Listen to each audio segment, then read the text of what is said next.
Gate closed. A tour of the Upper Skagit River provides an impressive up-close look at how Seattle City Light generates hydroelectricity. But if you look more closely, it's a trip back in time. We can date it back to the last ice age when our people were moving into this area.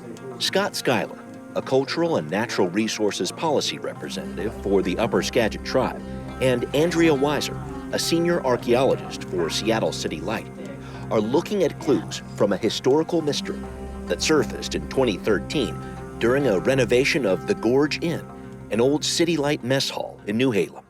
Archaeological consultants were hired to go out and examine the ground where the building work was going to be done and see if any artifacts were in the ground.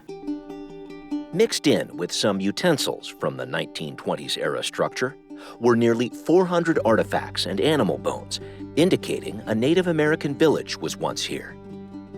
Our people lived and died at this site for literally 10,000 years.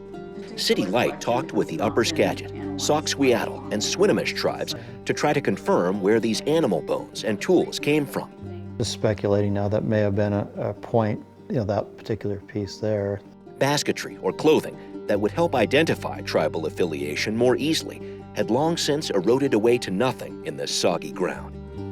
It was only when scientists examined this sharpened stone point, likely once attached to a dart or spear, dating back between 4,000 and 9,000 years ago, that a breakthrough happened. We had that particular artifact analyzed for protein residue, blood residue, and they did find that it was goat blood.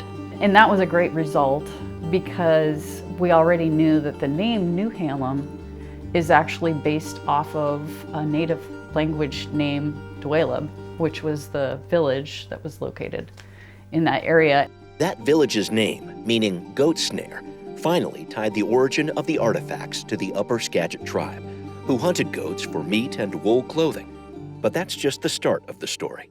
This legislation transfers the ownership and curation to the Upper Skagit Tribe, where... In March, the city of Seattle authorized returning the artifacts to the Upper Skagit Tribe. The city is paying to have them stored at this curation facility at the North Cascades National Park Ranger Station in Marble Mount. It's the right thing to do. I mean, that's really what it comes down to.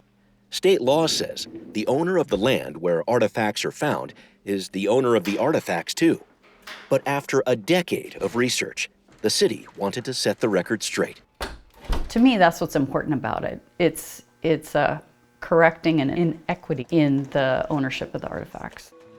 That correction means a chance for connection for the Upper Skagit Tribe, which plans to bring younger members of the tribe to Marble Mount to see their family history. It's important that we lay a foundation to preserve, protect, enhance our culture where we can, ensure that they have the opportunities for learning and to partake in this culture that has extended for the last 10,000 years in the Skagit Valley.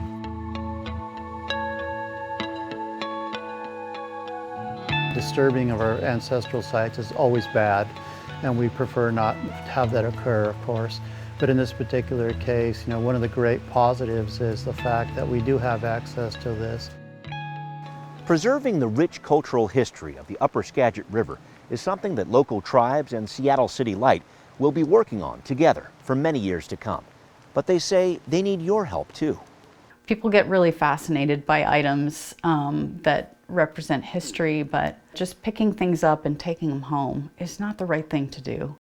It's also a violation of state law, but thankfully, this message is already hitting home as news of the Newhalem discovery spreads. This stone fish club was returned to the tribe a few months ago. And so people have been returning artifacts to us since the first story came out, so that's been a great positive thing. These are sacred lands for the Upper Skagit people, central to their religious beliefs and origin stories. The tribe calls this an entry to the Valley of the Spirits. Spirits that Scott Schuyler says have to be pleased with a reunion that's long overdue. It's a good day for the Upper Skagit people and our ancestors.